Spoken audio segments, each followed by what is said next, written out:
And we are live with another edition of the All Gas No Break Sports Show. I am one of your co-hosts, Nicholas Pavona, joined alongside, as always, by my co-host Andrew Johnson. Week 15 in the books in the NFL season, and a very wild Week 15 we had this past Sunday, as well as Monday, even though those games didn't really matter. We'll talk about that in a little bit. A crucial game on Thursday night that resulted in a changing of the division leaders now in the NFC playoff picture, which we'll break down in a little bit as well. And now, upcoming this week, Johnson, in week 16, we have 8 big games on the slate. A lot more clear of a playoff picture, but still a lot of pieces still to be rendered out to figure out who's going to make the playoffs this season, as teams are still battling in the wild card as well as the divisionals race to try to get into the postseason this year. And speaking of divisional race, let's talk about that Rams-Niners game that we had to start off the week. Well, we were probably due, Johnson, for a bad Thursday night game because surprisingly enough, we've had a couple good ones. Now there was a couple early games that maybe were not as great for Thursday night, but relatively we've had a pretty good season this year on Thursday Night Football. Now this game unfortunately was not good.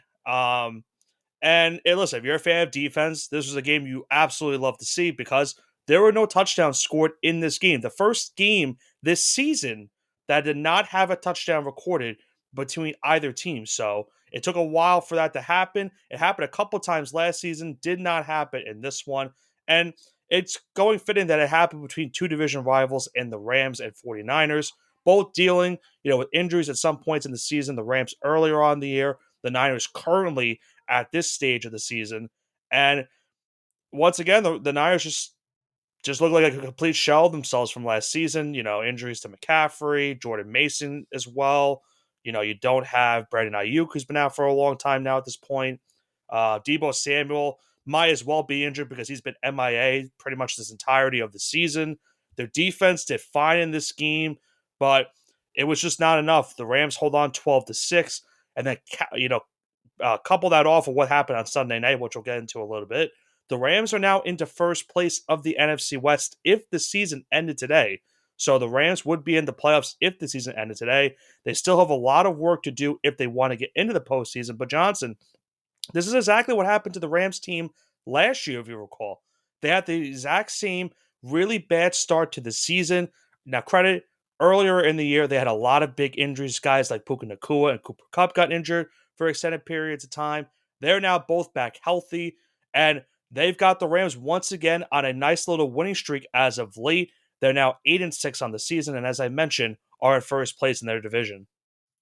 Now, really what I'm thinking of right now, because you're saying they're first place in the division, they're kind of hitting on all cylinders. Where do you think this team would be with Aaron Donald right now? You could certainly make the case they'd be 10-4. I was going to say this is a 10-win football team with Aaron Donald right now. Yeah. And potential to win 12 games. Yeah. If you're at a potential of 12 wins, that puts you right at the top of the NFC standings.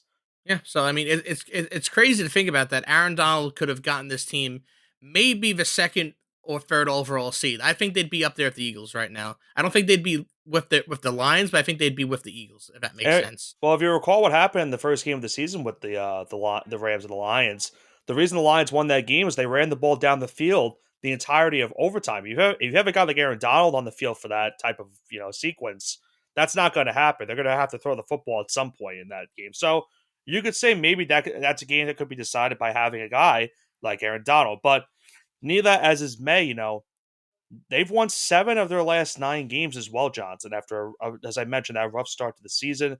Their last 3 games, you have the Jets upcoming on Sunday, then 2 huge divisional games to end the year.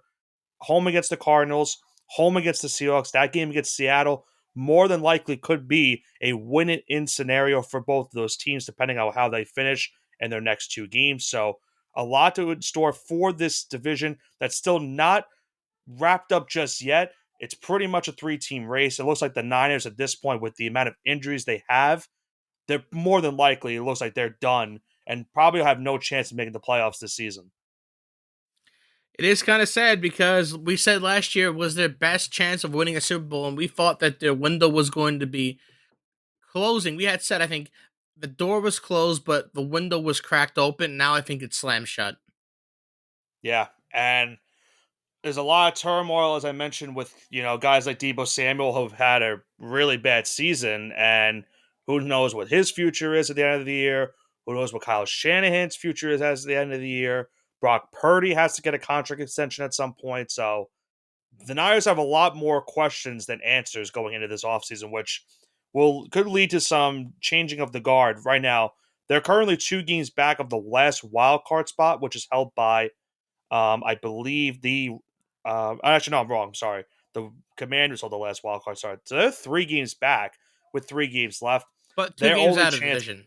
and you might as well consider it to be 3 games because they've lost both games. I believe they've lost both to the Rams, if I'm not mistaken. I'd have to check the schedule real quick.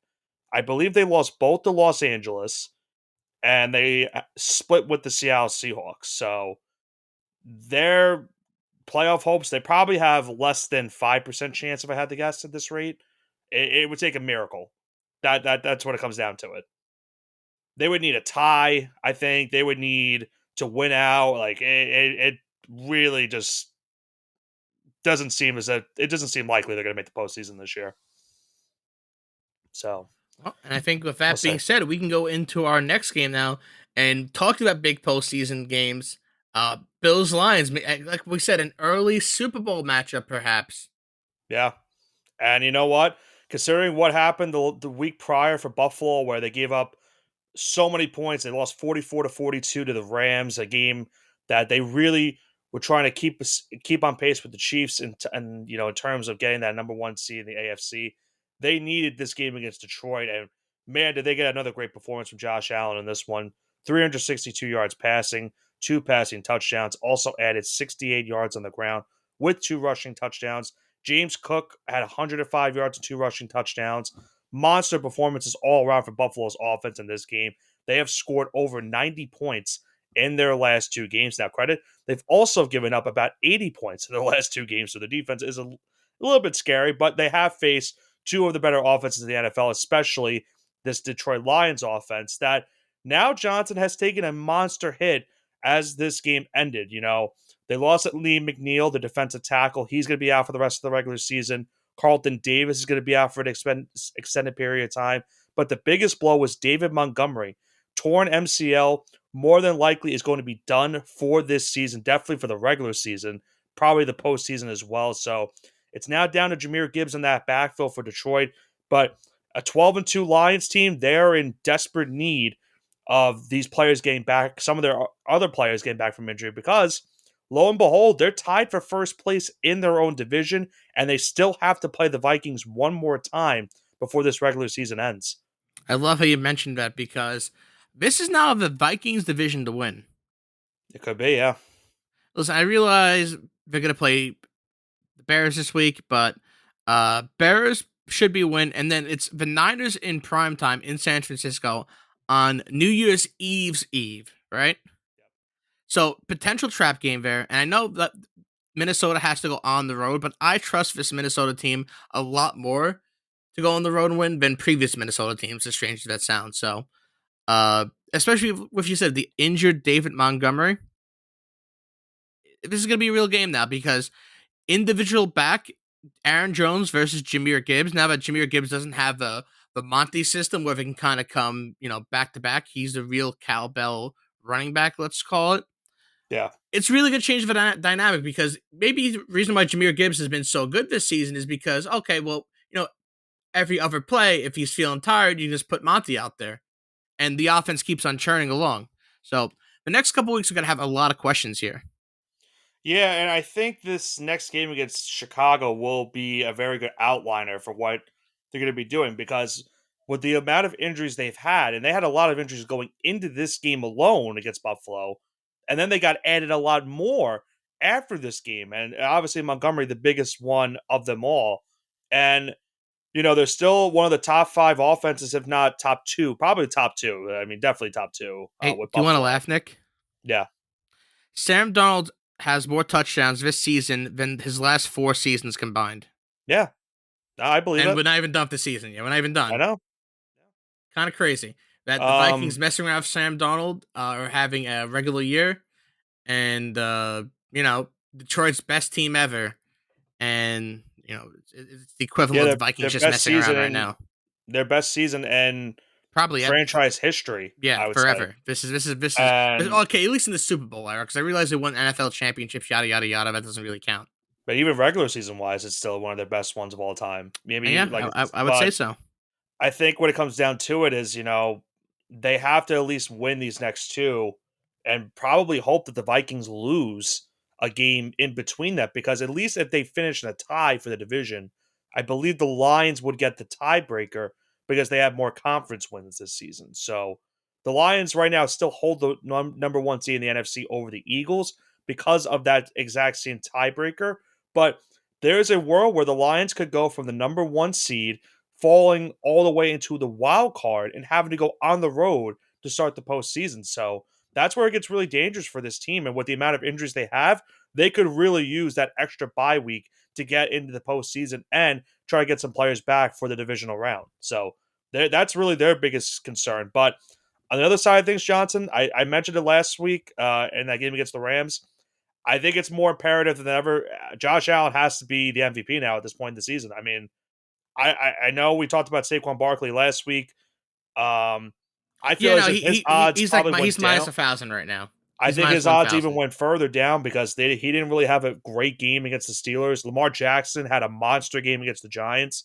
So Barkley's probably now not even top two in He's MVP plus voting. 1,400. Yeah, so I think Allen at this point has to be the MVP. There's really Listen, no debate again, about it. crazy things could happen. Allen could lose two of his last couple games. I realize that he's playing the Patriots in two of those games, and I believe the Dolphins, the other one, either the Dolphins or the Jets. Jets, it's the Jets. It's the Jets, yeah. Eh, So real, he should go 3-0. But if he goes 1-2 by some dumb reason, like that's Lamar's MVP now. I guess, but I just don't see it. I Because just the can't reason see it. why you give me to Allen is because of record. And if Lamar and Josh Allen finish within one game of each other, you're gonna give it to Lamar because Lamar's had a better season.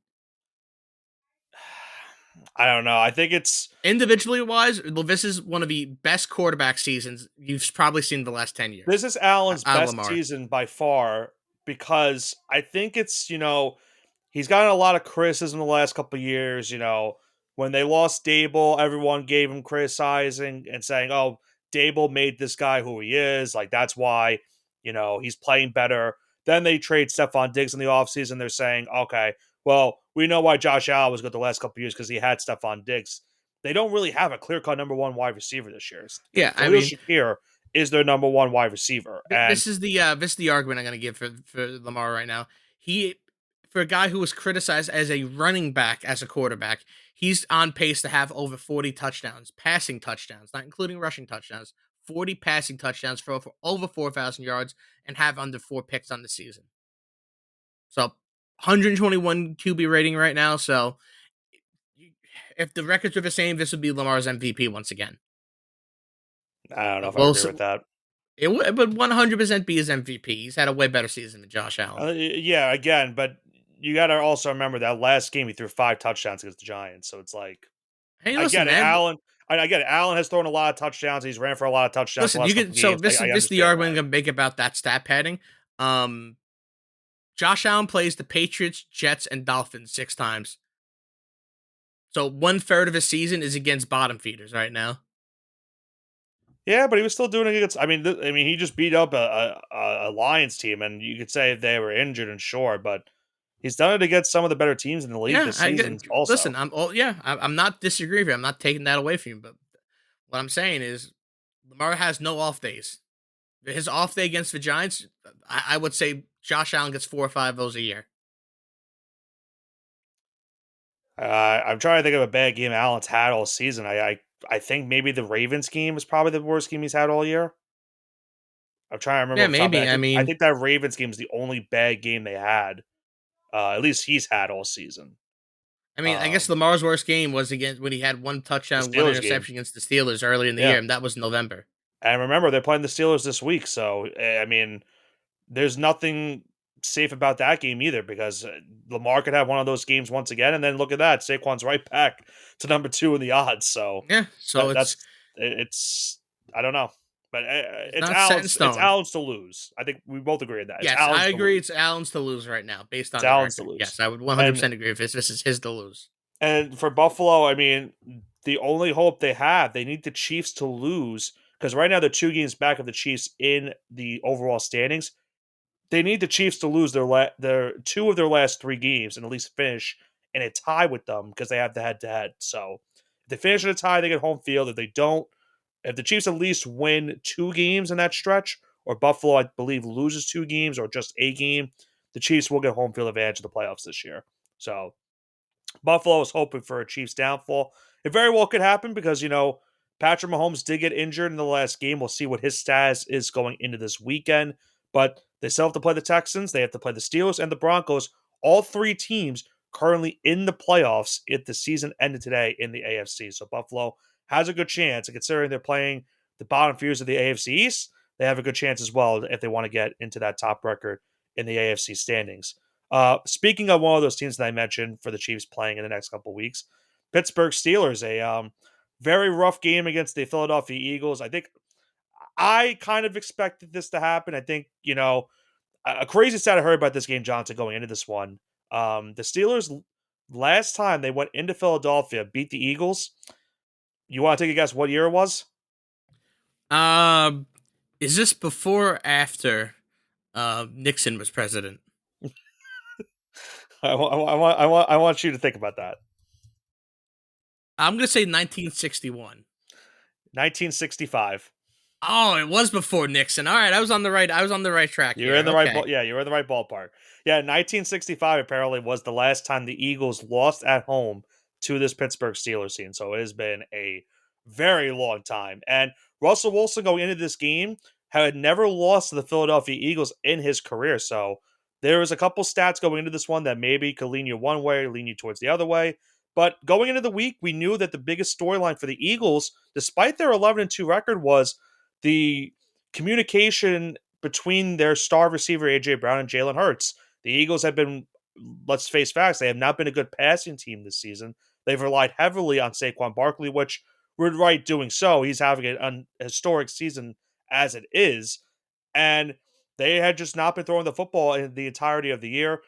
That changed on Sunday. We saw A.J. Brown and Devonta Smith both go over 100 yards, both having a receiving touchdown. So Jalen Hurts and the Eagles putting those rumors of miscommunication to bed.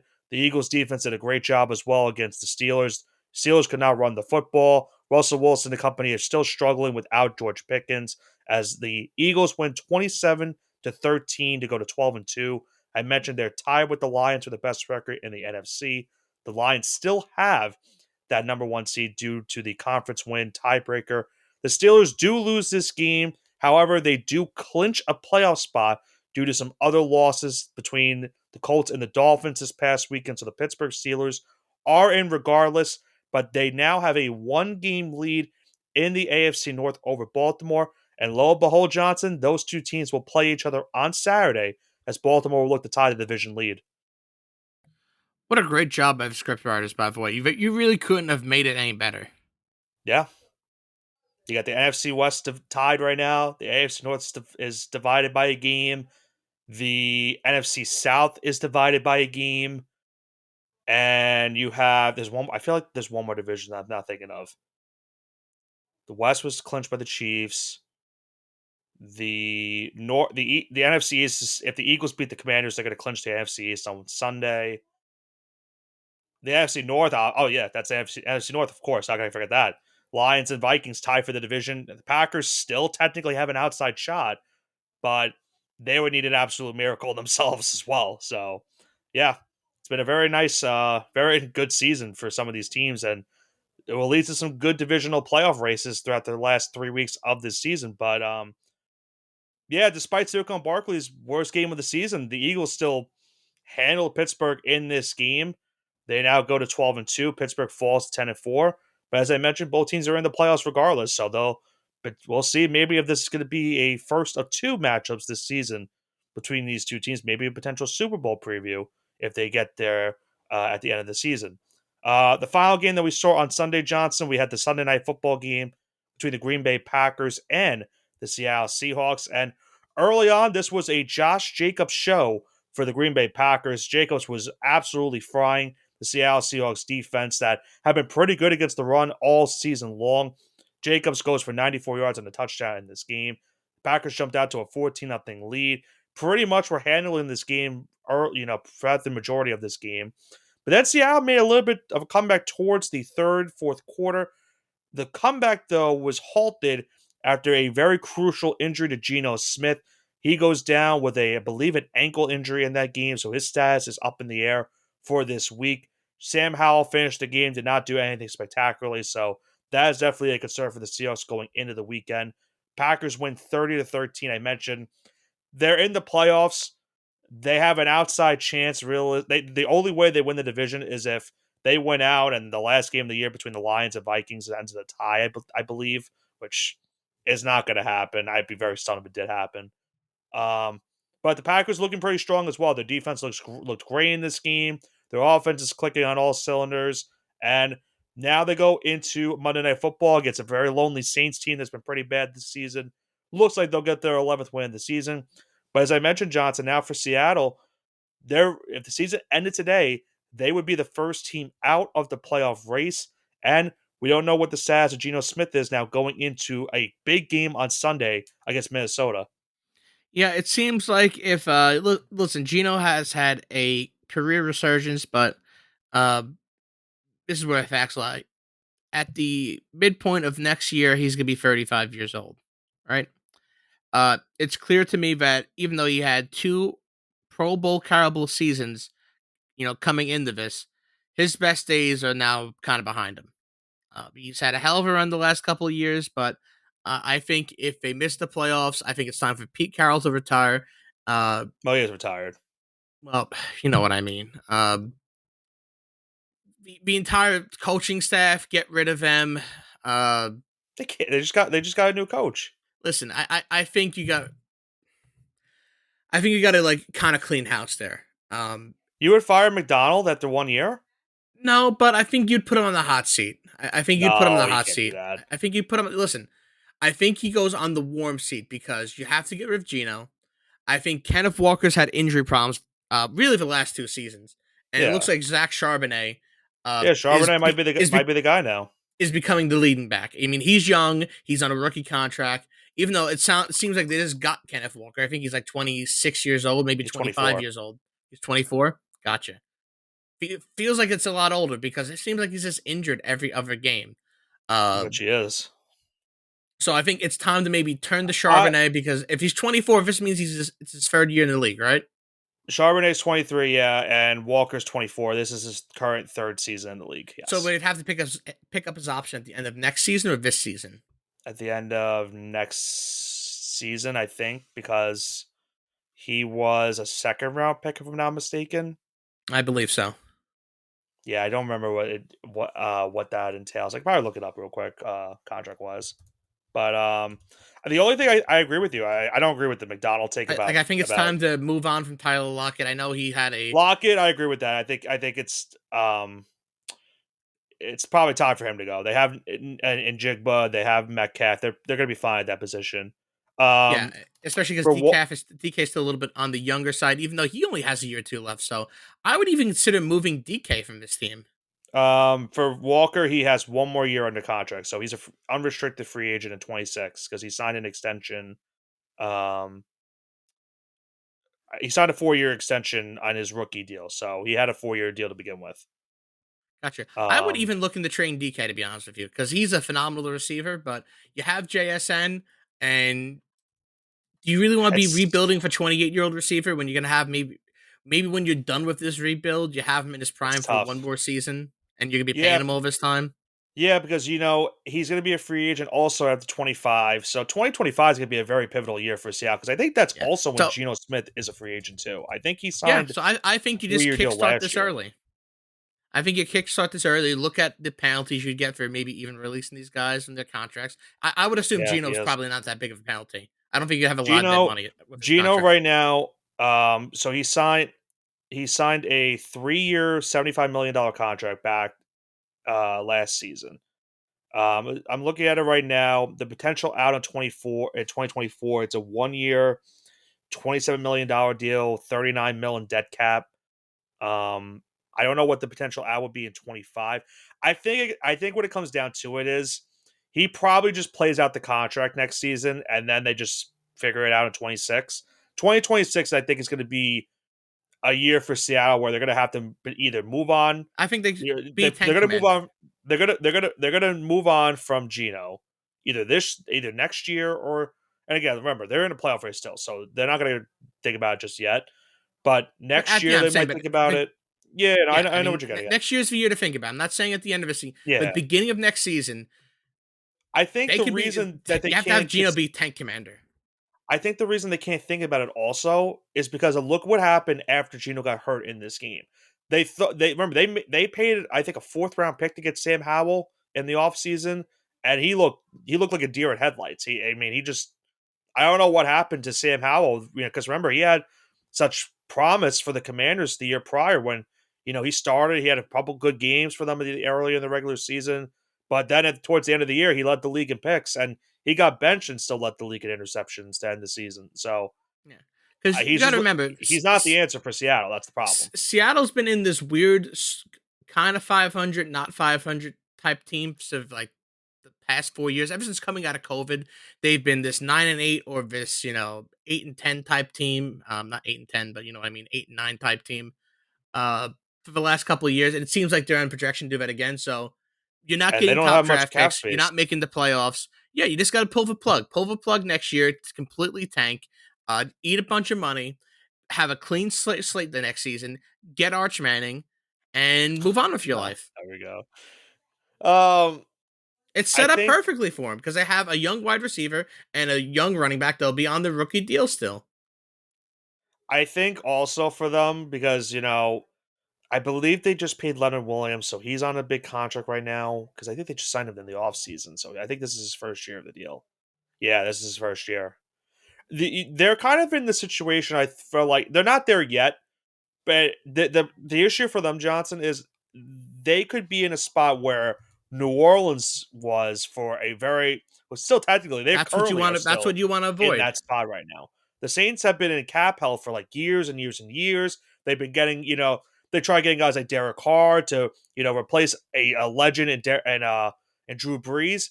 And Seattle was doing that with Geno Smith trying to replace Russell Wilson. And these teams, they have no cap space, they have no lenient, they have no way to leverage themselves of getting out of it. They're just signing players to relative team deals and then hoping that they'll pan out, and sometimes they more than likely they're not going to pan out. And both those teams at the end of this season, they could be in different situations where they probably try to get rid of some players. Me personally, I think Seattle probably will run it back in 25 just because a lot of See, those guys are so I'm free gonna say agents at that. the end of the season. But Yeah, I don't know. I know. Obviously, so Geno Smith, DK Metcalf, Tyler Lockett, Leonard Williams, and Noah Fant. Three of those guys are free agents in 2026. Kenneth Walker too. Sorry, four of those guys are.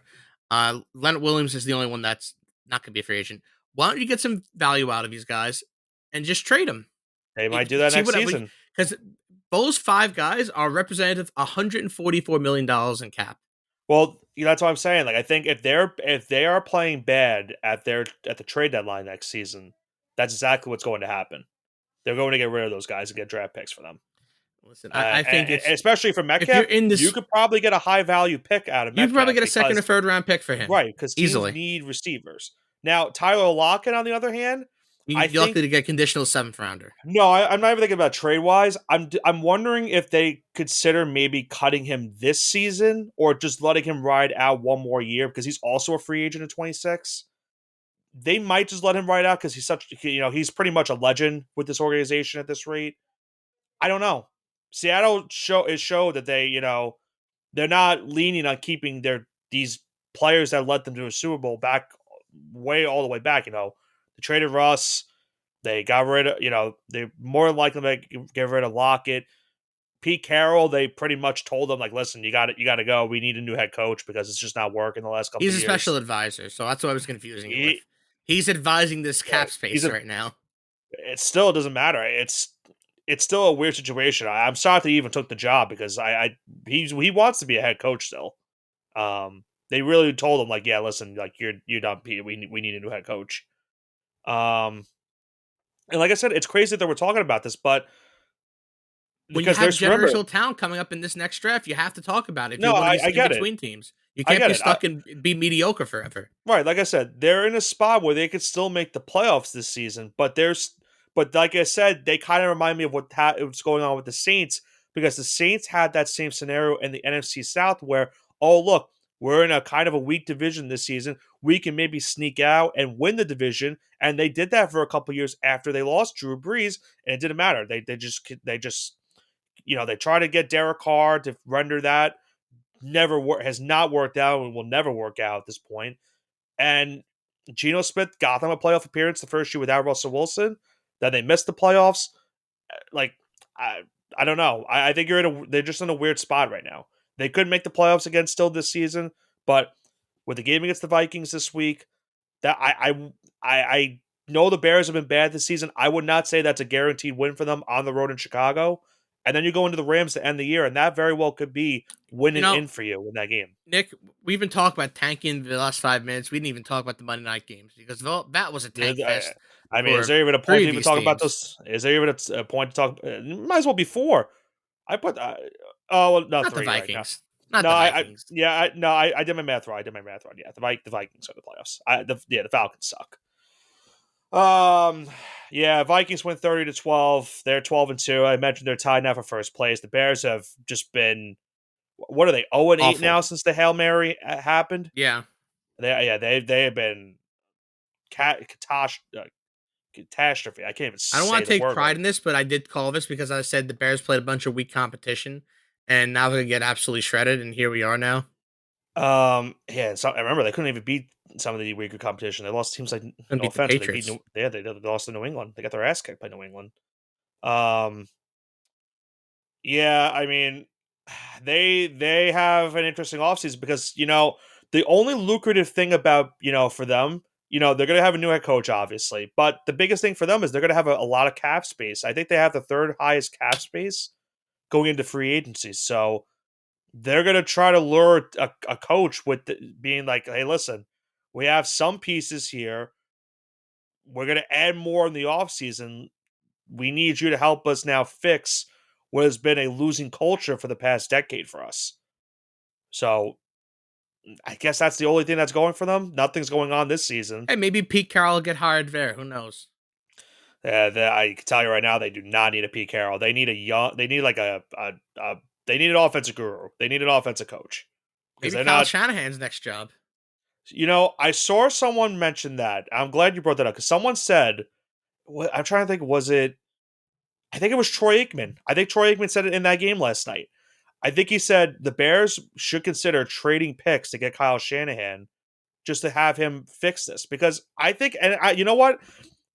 Shanahan gets a lot of bad rep, but I think he could fix potentially what's going on because I Brock think Purdy would. Kyle Shanahan I think he could is fix a it. great builder, but he's not a great finisher. He Right. did in Atlanta. Right. He's He done. He did did it, in San Francisco. and now maybe third time's the charm right here. I think it comes down to if you want to listen. The Bears should not be thinking about Super Bowl anyway right now. They just need to make the playoffs first. They need to show improvement. Shanahan, I don't think would be a bad fit. I think that's a really good fit because look what happened with Brock Purdy. I mean, everyone thought the Niners were screwed because no one knew who Brock Purdy was unless you watch college football like religiously. And he's turned Brock Purdy into a guy that might be making $50 million next season in salary per year. Like that's how good Shanahan has been as an offensive guy.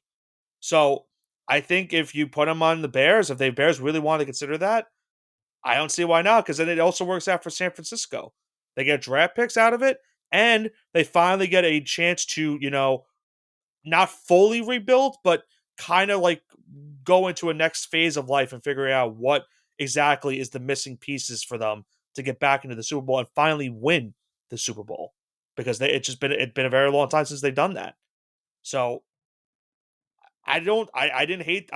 That's one of the only times, Johnson, you'll hear me agree with Troy Aikman on something, but I really Or like any that idea. cowboy. Yeah, I don't hate it. I did not hate his take on that for once. And then the other game, you had the Falcons win 15-9. I mean, that game was even more of a snooze fest than the first game. Kirk Cousins looks like a shell of himself. I talked about Sam Howell looking like a deer headlights. Kirk Cousins also looks like a deer in headlights at this point. I knew it was bad. Like this game, he kind of got away with it because the Raiders are just so bad. Like if he played any other team, the Falcons get blown out in this game. But the Raiders are just they're just that bad. So not much really I could really comment on that game. It was just a really bad football experience for So everyone watching. I think that brings us into our mushing hour. It indeed does. It indeed does bring us to the mushing hour. And I mentioned a big slate for us this week in the NFL. 8 games on the slate last week for us. I had a solid week. Started off slow, got hot towards the end. Johnson, not a great week for you, but we're still up on the season. Thankfully, we'll like to keep it that way with still 3 more weeks left in the regular season. And I just want to say, over the last 3 seasons doing this, I was at 55.6% going into this week. So I'm somewhere around 55% over, at least calling NFL. I did the math on this just for myself. I didn't do it for anyone else. 55% right on gambling picks. If you can hit 55%, that's considered to be a pro handicapper. Now, Yeah. I am awful with college. That is a known fact. But with Yeah, the NFL, if I'm hitting 55% over 3 years, over or close to 300 plus games, 350 games, roughly, that's pretty good. That's a good sample size. So 55% over the last 3 years, that's really good. Now, can I ask you 2 quarterback questions before we go into the mushing hour this week? It's Sure. about teams, maybe 3 teams with quarterback issues that they're making potential. 2 have made quarterback changes this week, and 1 might make another one. So we saw the Browns. They benched Jameis Winston. Now it's Dorian Thompson-Robinson this week. So do you think that's the right move? I know Cleveland's obviously not No, in the playoffs. absolutely not. You think Jameis should just finish out the year? James should just finish out the year. I don't DTR really. is not a future starter for that team. Yeah, I've seen DTR play a couple times with the Browns, and he's looked really bad. Like I don't know what they see in him that makes them think that he's gonna be the future starting quarterback of that team.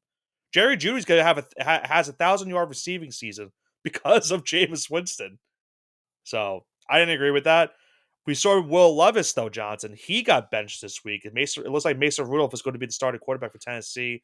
They are also pretty much tanking, but I think I the would biggest. like to say I'm a fan of Mason Rudolph getting a fair shake at this, and he's looked decent at some points, and he's looked absolutely horrific at other points. So, I think let him kind of start out the rest of the season, so you know what you have in Mason Rudolph and what you have in you already know what you have in Will Levis. Maybe Mason Rudolph could be a bridge gap quarterback for maybe a year or so. Here's my question for Will Levis. So with him getting benched, does that mean that he's is that going to be it for him in Tennessee in terms of being the starting quarterback? Like, do you think he starts in the last 2 games of the season?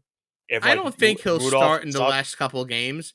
Okay. It's really tough because I mean, I think they Because might now give him. because if you bench Levis, now you're thinking about the Titans who at one point this year maybe we're thinking about quarterback in the draft.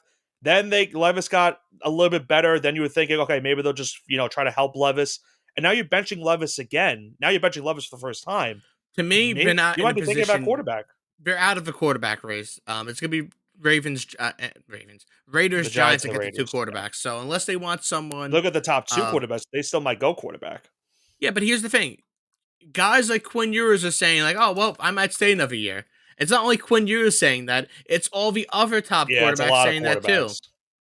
So The it's room really the only 2 guys we know that are going to be there. It's going to be Shador and it's going to be Cam Ward. they We would don't have. know what Jalen Milroe's doing. We don't I know what Carson Beck's doing. But if Quinn right. Ewers is like, if Jalen he's leaning Milroe's going to towards go to the saying, draft. I think he'll go to the draft. so okay, maybe you get Jalen Milroe, but he's not a Yeah, I top take 10 him. pick. You can't take him in the first round. So what's the point? This because you might get Penn State's quarterback Even next year. Quinn You might Ewers. get Garrett out of LSU. Archman's going to be there next year. And if Quinn Ewers goes back and comes back in, you have at least 4, say, decent options at quarterback next year. At least 4 guys I could see going in the first round next year. Yeah, I don't think they have a path to get the number 1 pick. I know they're playing They don't. because they're 3-11.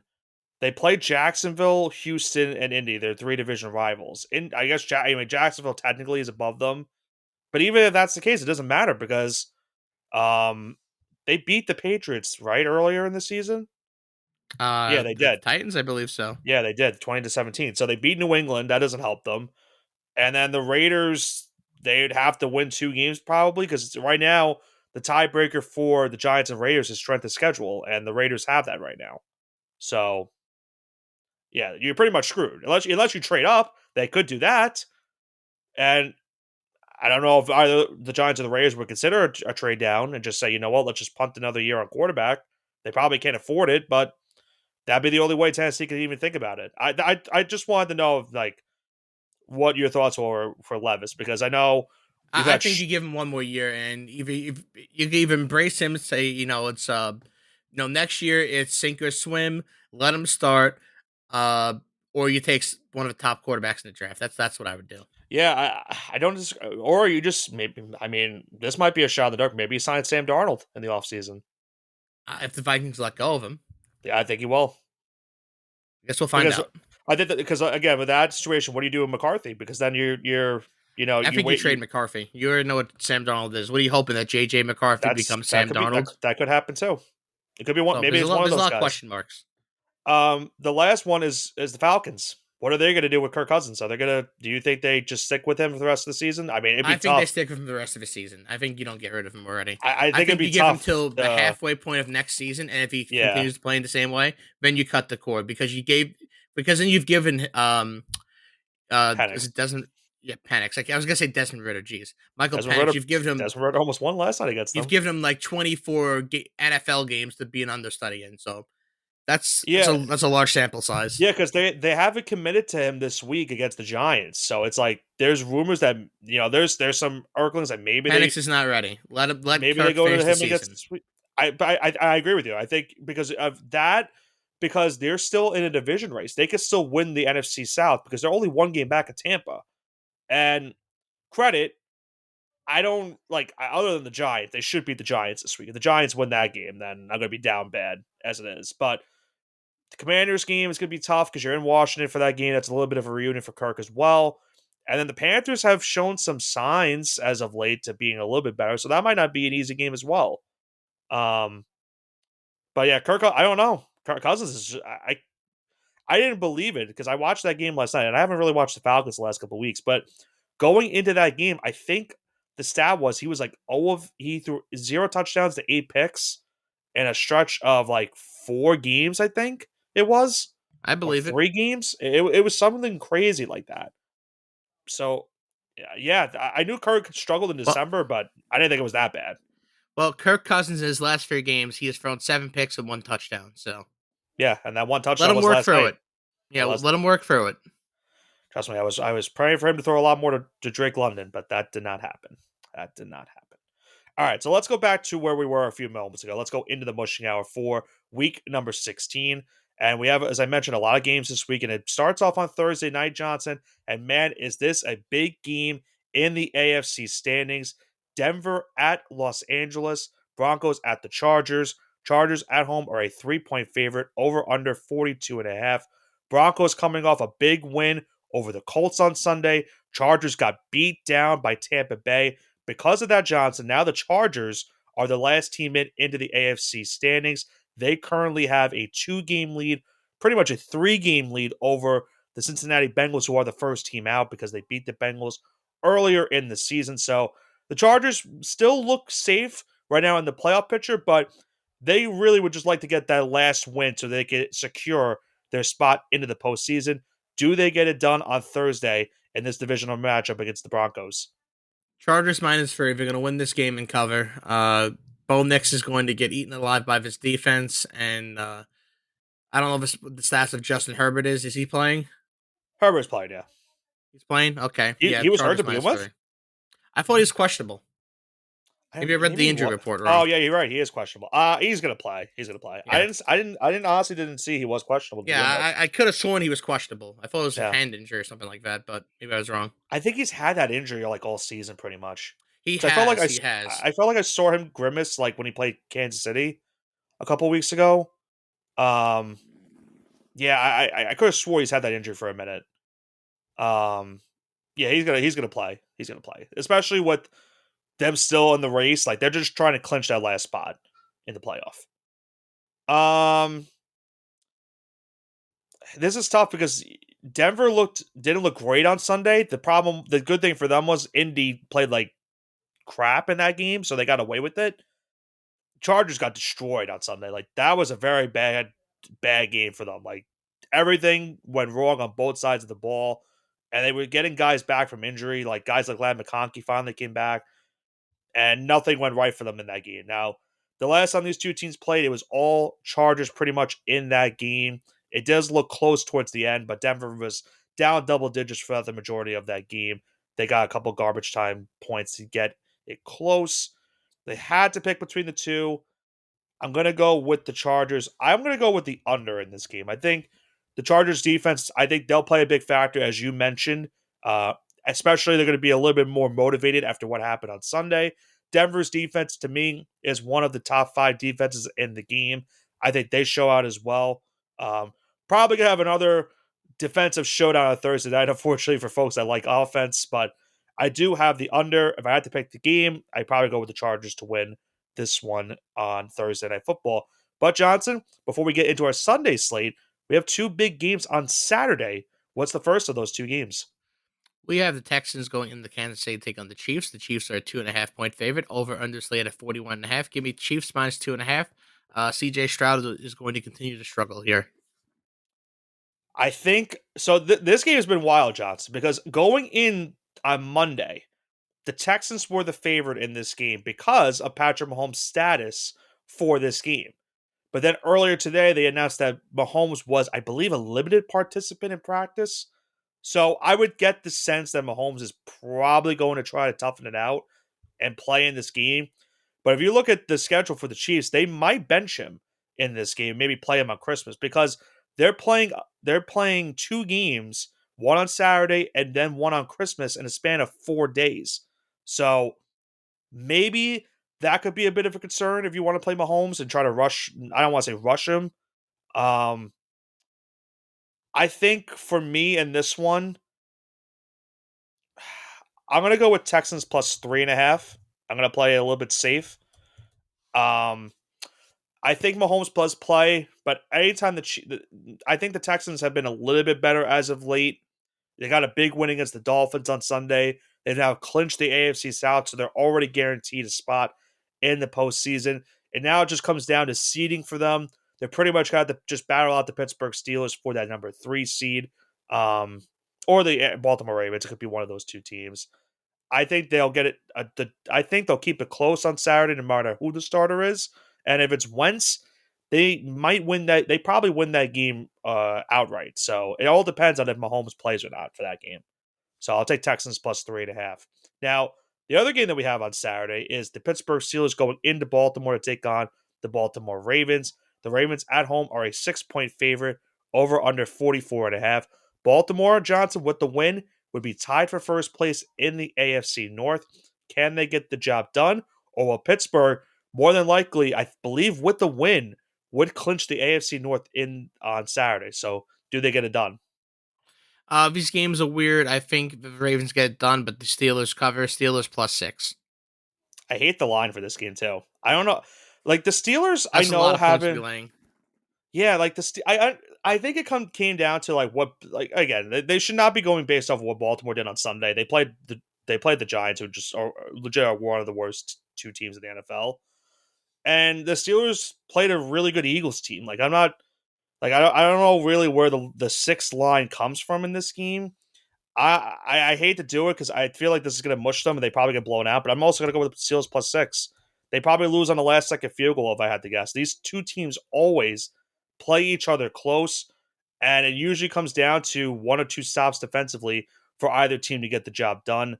I think the Ravens do win, but I also agree with you. I think the Steelers do cover in that game.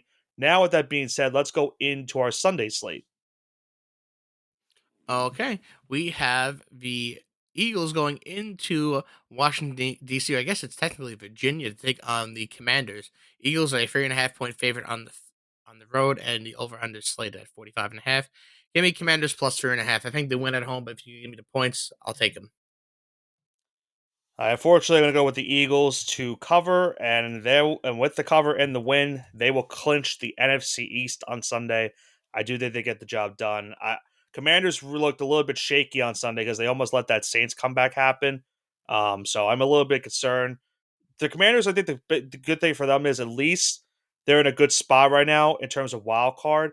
Now, credit that if they lose this game and Seattle wins, um, or the Rams win, no matter who has that a 9-6 record potentially, then that's where it gets dicey for Washington because then they could be in a three-way tie for the last wild card.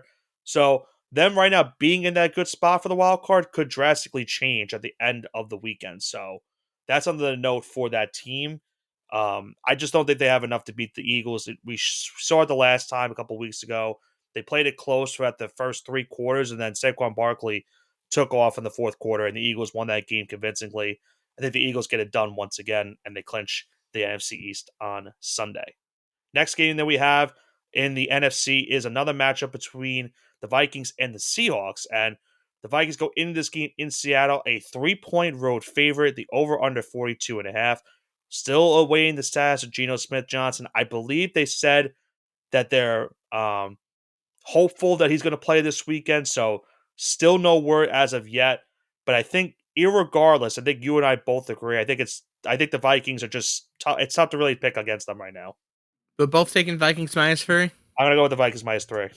Yep. Oh, there's a mush. Yeah, I, I like this could easily be the week that the Vikings finally fall off because I pretty much have been picking against them all season.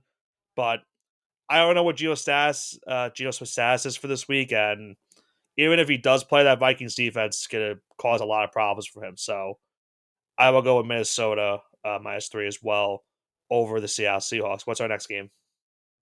We have the 49ers going into sunny Florida to take on the Miami Dolphins. The Dolphins are at home. They're a 1.5-point favorite. And the over underslate at 44.5. Give me 49ers plus 1.5 because, this Dolphins team is weird and so is this Niners team. So just give me the underdog. Yeah, I mean, the only reason I put this game on our schedule, like I said, they're both of these teams' playoff odds are very slim right now. The Dolphins out of the two probably have the best chance of making it because the Niners are right now 3 games back of the wild card. They have to win the division pretty much to get into the playoffs.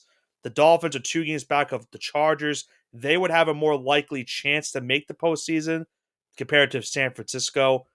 I'm trying to think of who their game is in between this the Browns. So they have the Niners this week, the Browns, and then the Jets to end the year. I'm gonna go with Miami to win the game. I think Miami gets it done. I just think there's too many injuries on the Niners right now at this point in the season. So give me Dolphins -1.5 on Sunday for these two desperate teams in playoff contention. We'll see what happens with that. On Sunday Night Football, we have the Tampa Bay Buccaneers going into Dallas to take on the Dallas Cowboys. Buccaneers a road favorite -4. The over under at 48.5 for that game. Cowboys +4. Buccaneers another weird team. I don't know what they're doing, so give me Cowboys +4.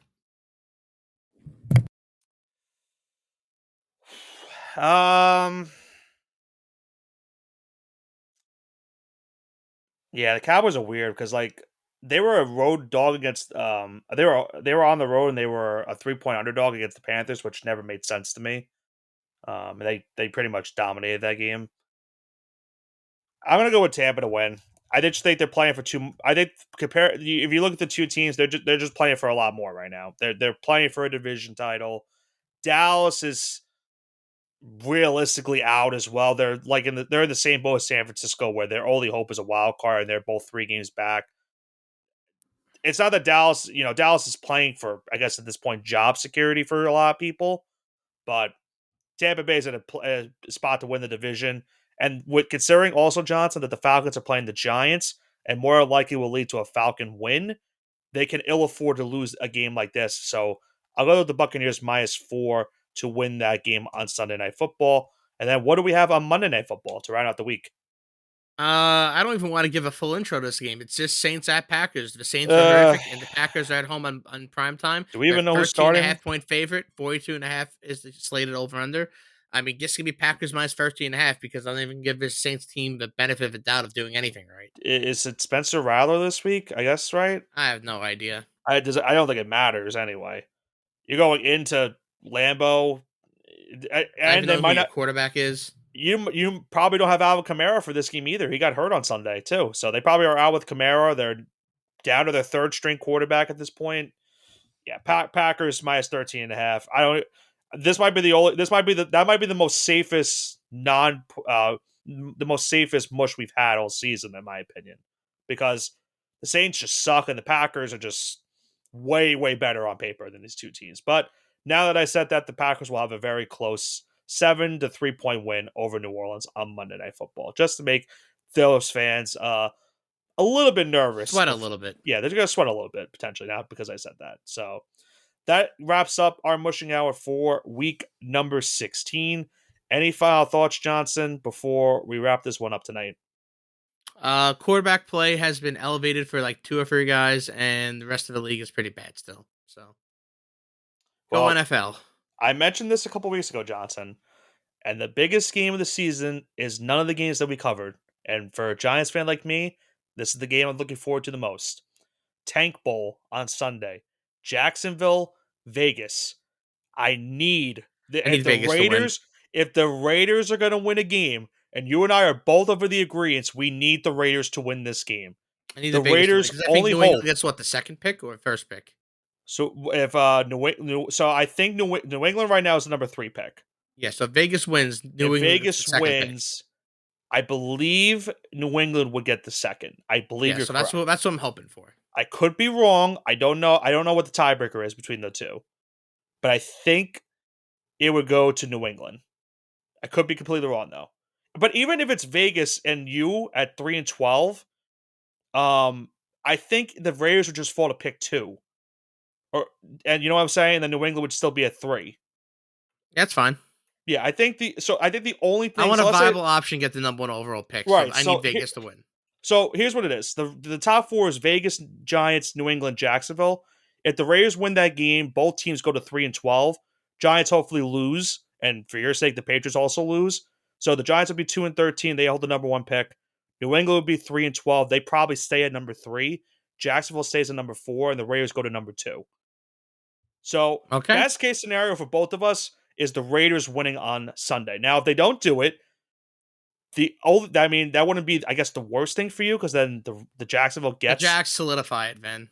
Then the Jacks solidify it, and then for me, I have to hope that the Raiders beat the Saints in New Orleans, which that's also a really horrific game the week after, and maybe they can win that game. Probably not. Their best chance, in my opinion, to win a game is this Sunday against Jacksonville. Mac Jones did look decent on Sunday, had a couple bad mistakes against the Jets, but yeah, as a Giants fan, this is the only thing I can root for at this point this season. I just need the Raiders to win a single game, because then I'll have to, if they don't, because then I'm going to have to start considering Cam Ward as my starting quarterback next year, and I don't know how to feel about that. Yeah, don't know how to feel about that yet.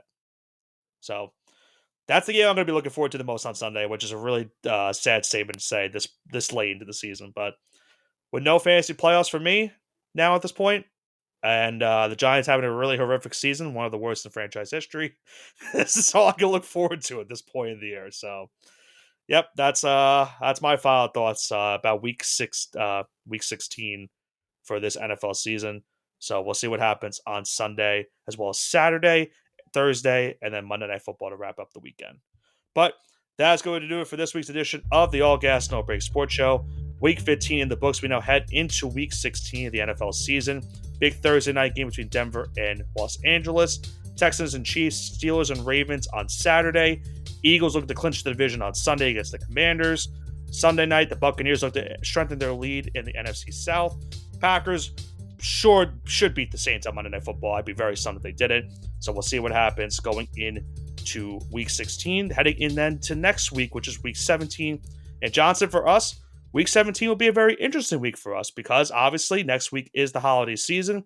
We'll be recapping not only this week's NFL slate, but we're going to be back into college football talk. The first round of the college football playoff will be taking place this Saturday. So we'll have some games to recap and some games to preview for the second round of the college football playoff. So we'll get to see what's going to happen this Saturday going in to the next week of the college football season. This has been Nicholas Pavono, joined alongside by my co-host Andrew Johnson for the All Gas No Break Sports Show. Have a great rest of your week.